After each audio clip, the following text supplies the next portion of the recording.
So come on in, take a sip, let's wind down. We've got ourselves a Guardian crossword to hop into today, as well as day 2 of the Corsaire Réserve du Président.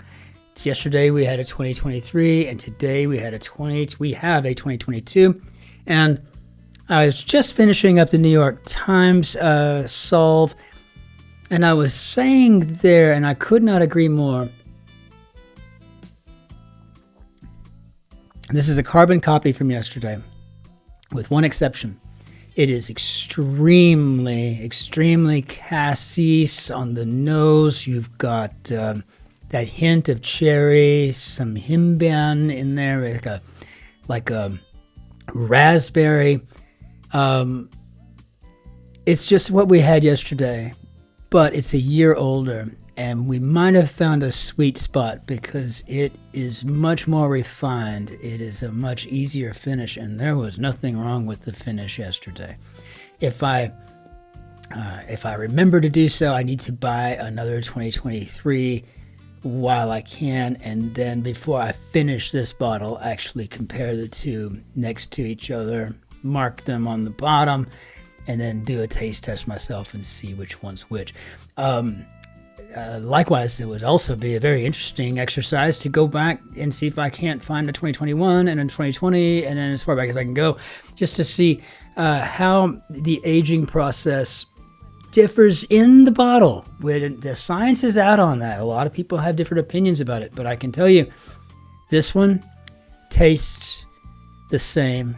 It just finishes more smoothly, almost twice as elegantly. And that's a lot to say considering that yesterday's was just a fantastic wine.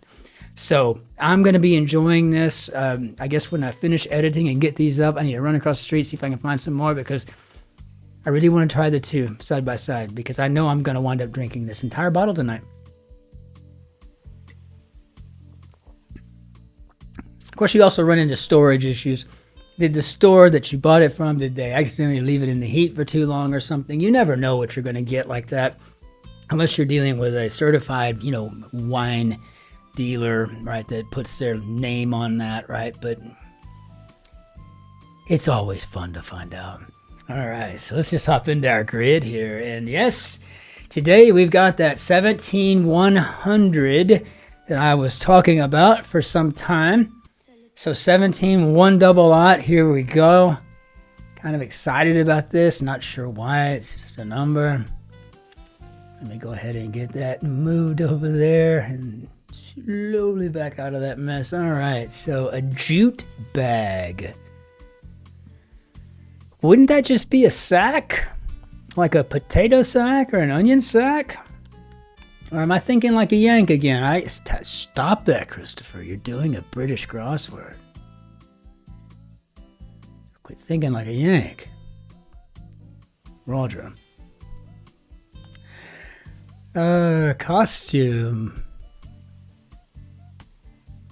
Pointer.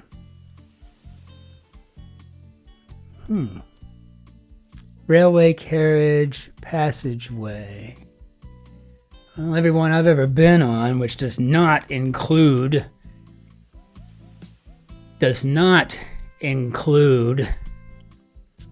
going from, say, London to Istanbul on a thing called the Orient Express. But if any of you wants to donate a trip like that, I would love to do a few crosswords. I'd haul all my computers with me, just so it'd be just as high quality as I can produce at home, but I would so do that on the Orient Express.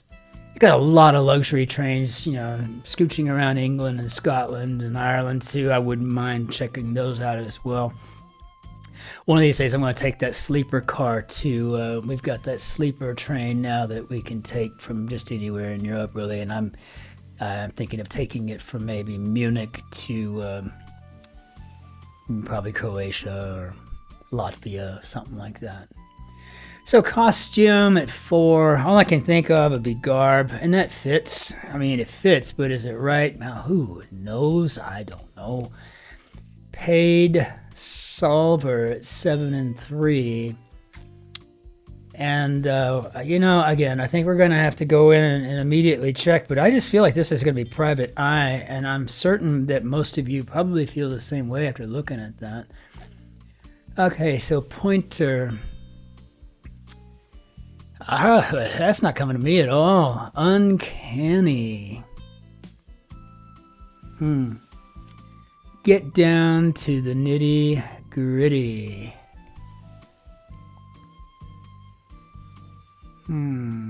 Uncanny.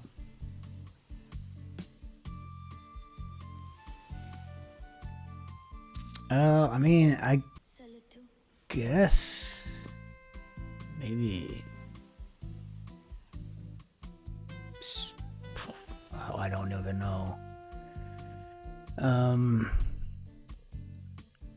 Yawn of a town. Tea set. Question mark at 8. 0.405 hectares is an acre. That I know. And I often wonder why the United States and England, for example, we just hang on to the imperial sets of measurements.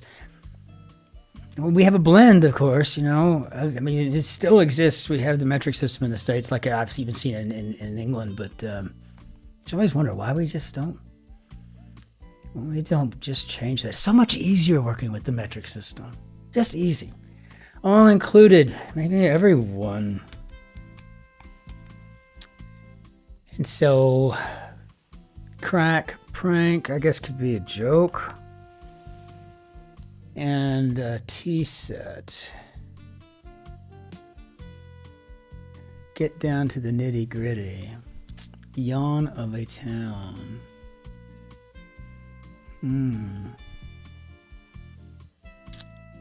Old 10p. And, I do know what this is. I mean, I'm a bit of an amateur numismatist, but I haven't thought of this word in forever. This is like a Fairlin or a Vernon. I can't remember. Hope I can come up with something to help me out with. Head over heels. Oh, gosh. Program where celebrities interviewed, and we call those talk shows in the US, but I notice on the BBC that these are chat shows, and I pay attention to stuff like that. But I am an Anglophile. I really am. Old golf club could be a wood. We still call them woods in the States anyway. It hasn't been made out of wood in years and years. Well, yeah, we still call them woods, right? Drivers, of course, but yeah. White, an H. Well, a white what? Cold Spanish soup. Gazpacho. Is this the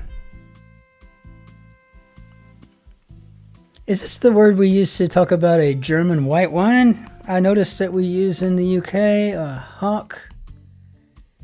I'm just wondering where that comes from in the Deutsch. I guess I need to look that up. Head over heels. We might have ourselves a case of topsy-turvy. Yeah, that's fun.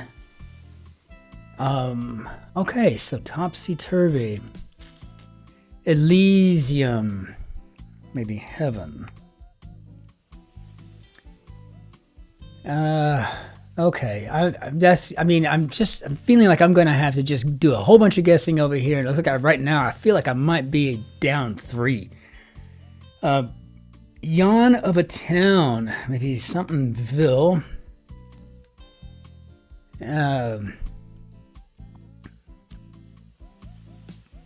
Something obviously boring, right? An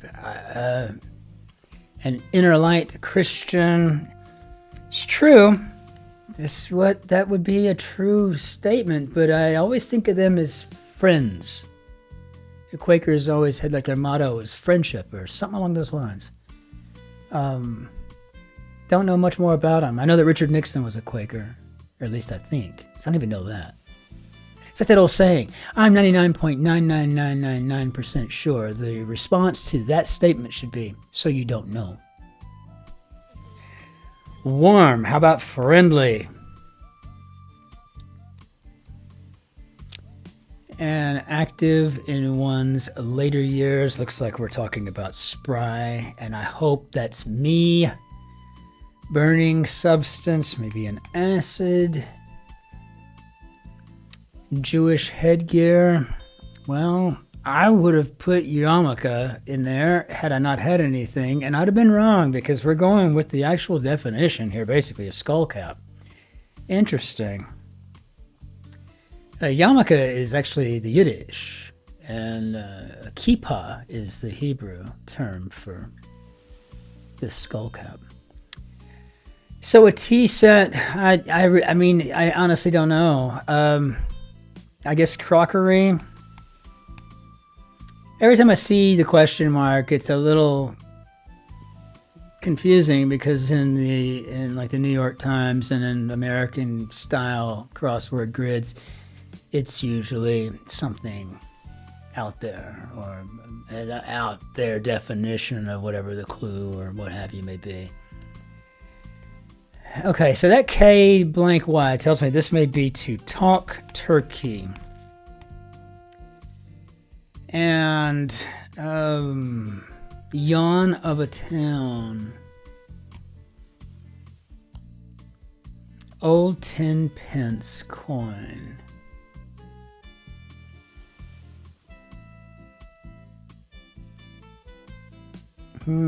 Yeah, I mean, I'm familiar with the word, but I know I'm not finding it. It's not coming to me at all. Okay, so this K here, uncanny, could be spooky, though I don't think that's how we would use that term in the States at all. And so pointer.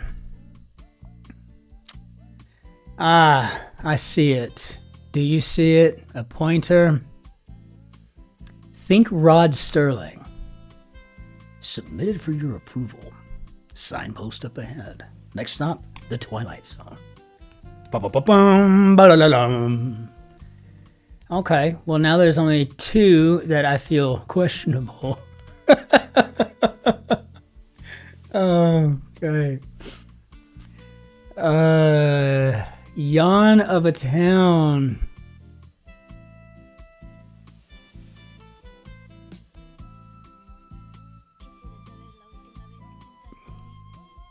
I don't remember the old 10 pence piece at all. I don't know. And a yawn of town, I don't know. What is this thing? Maybe Quietville? That's, even for me, this is a stretch because I don't know. Is it a Pellerin?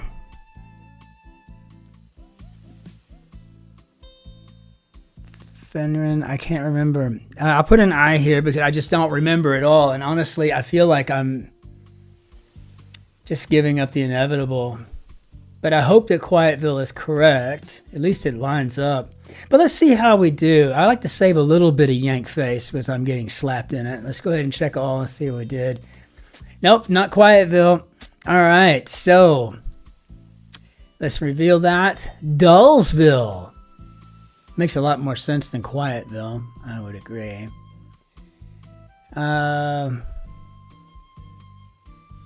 Is this a Florin? I'm not trying to get credit for something. I'm just trying to remember what it's called. Florin, maybe. A Florin, that's it. Now I know. Yep. Okay, but that's two. Too bad for me.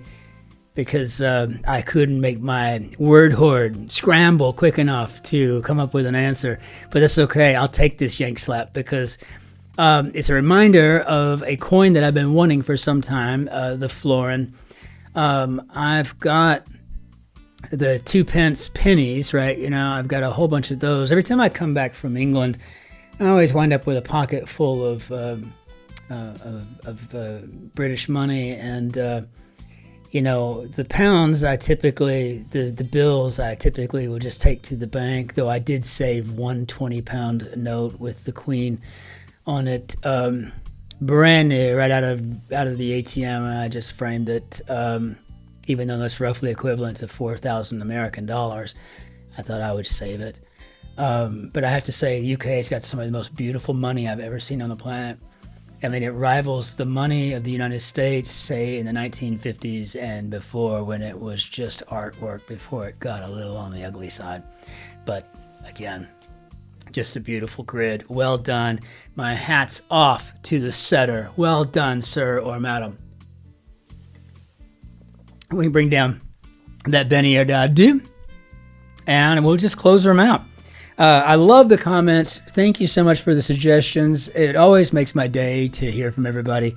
So thank you for that. I appreciate the likes and subscribes. And I think I'm 20 subscribers away from hitting 600, and my birthday is on March 8th. So if you haven't and you think, I want to give Christopher a nice gift for his birthday, then please hit the subscribe button. At this point, trying to get to 1,000 so I can justify my existence, right? You know, we'll be coming up on 2 years doing this in September. And so, but we haven't done any advertising, done any marketing. As you well know, I rarely ever ask at all. I usually just thank people for subscribing. But now I feel like we're getting closer. So it would be very helpful if you did. But nevertheless, I appreciate everybody being here. And until we see you tomorrow, ich wünsche Ihnen einen schönen Tag noch. Auf Wiedersehen. Tschüss. Servus. Grüß Gott. Ciao. Cin-Cin. Watch out for those yank slaps. And of course, in the meantime, just be kind to that person behind you in line, and we'll see you on the morrow. Be well out there.